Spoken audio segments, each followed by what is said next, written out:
Benvinguts a la xerrada informativa sobre la donació de moïdors al EBE. Jo em dic Anna i soc infermera del Banc de Sang. Per què és important la donació de moïdors? Doncs actualment a l'estat espanyol hi ha al voltant d'unes 5.000 persones diagnosticades de leucèmia. I el principal tractament per a aquesta malaltia és el trasplantament de mèdula òssia. És a dir, consisteix en substituir totes aquelles cèl·lules malaltes de la persona per unes cèl·lules sanes provinents d'un donant compatible. I com podem arribar a ser aquest donant compatible? Doncs ens hem d'apuntar al registre REDMO. I com hem de fer això? Doncs el primer que hem de fer és emplenar un consentiment informat, on ens demanaran totes les dades personals i si tenim algun antecedent clínic. I on el podem aconseguir? O bé a la pàgina web de la Fundació Josep Carreras o a qualsevol hospital on hi hagi un centre fixe del Banc de Sang o en qualsevol campanya de la unitat mòbil. Com agafarem la mostra?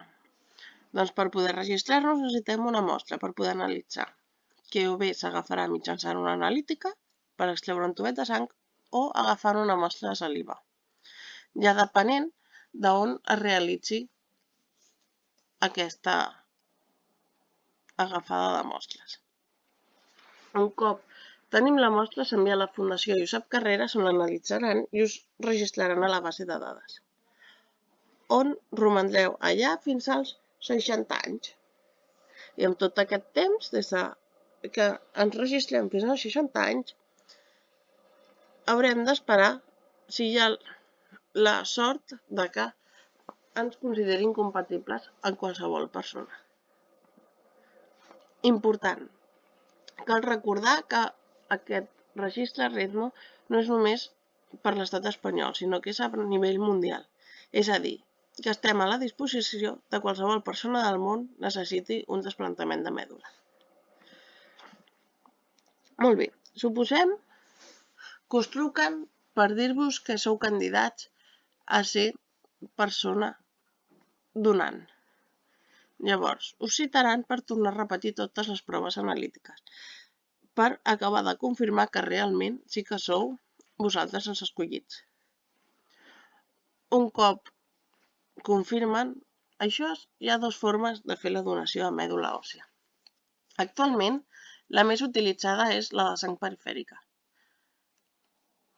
per motiu que és més, diguem-ne, més còmode pel donant i també més segura.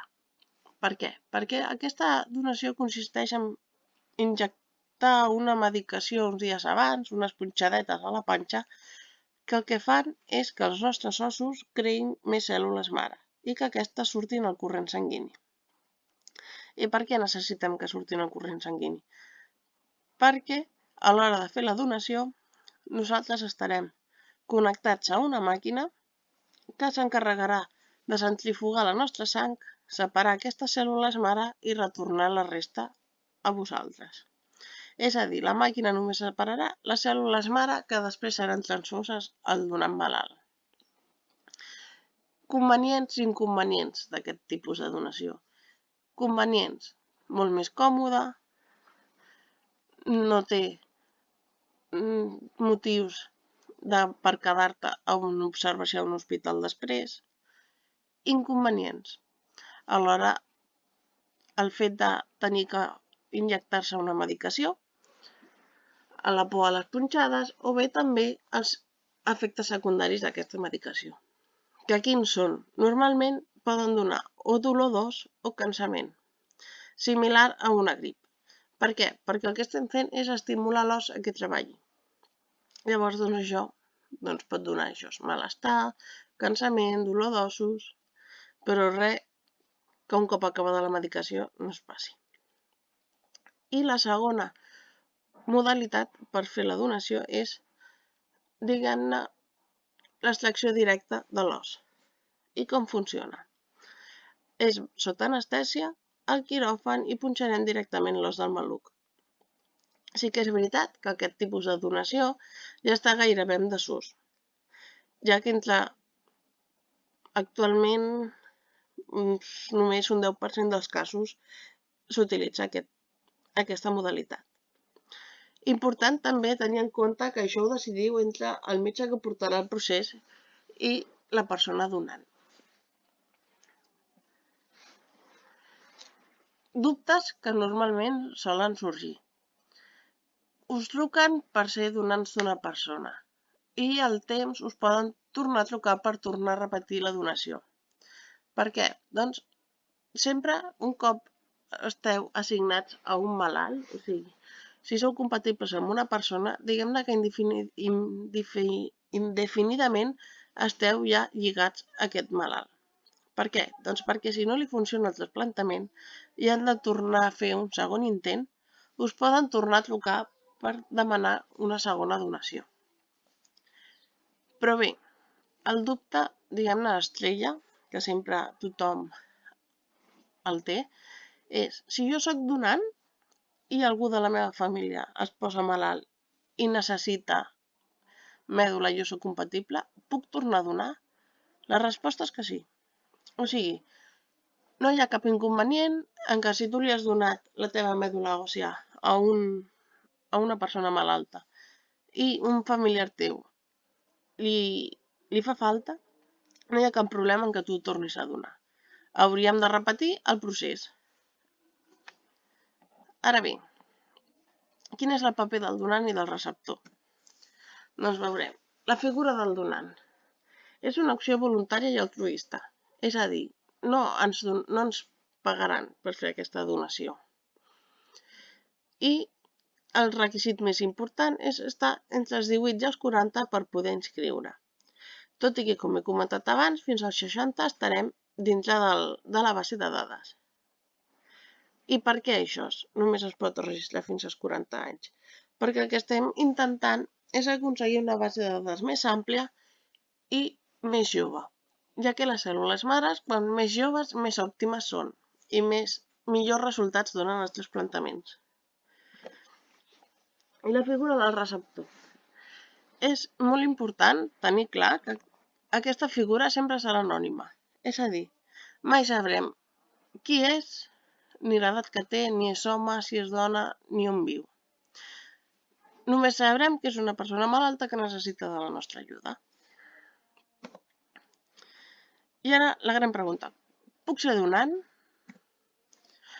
Doncs sí. Si estàs entre els 18 i els 40 anys i no pateixes cap malaltia important o que et pugui posar en perill, pots ser un bon candidat. I com ens inscriurem? Doncs que, com he comentat anteriorment, podrem anar a qualsevol campanya, a qualsevol hospital i sol·licitar el formulari. En aquest formulari et demanaran les dades personals, els antecedents clínics, ja que depenent el tipus de patologia que tinguem o antecedents, potser no podríem inscriure'ns. Un cop emplenat el formulari, passaríem a fer l'extracció de la mostra i ja ens quedaríem a l'espera de que algun cop tinguem la sort de que ens truquin. I això seria un resum de com funciona la donació de moïdors. Jo us animo a poder fer-vos membres d'aquesta base de dades Redmo i com ja us aniran informant a la facultat, estarem tant a la tardor com a la primavera, farem una sessió de donació de sang, al matí a la facultat i a la tarda a la residència d'estudiants, on els companys estaran a la vostra disposició per ajudar-vos, aclarir dubtes i, sobretot, donar-vos les gràcies per aquesta oportunitat d'explicar i animar-vos a fer-vos donants de moïdors.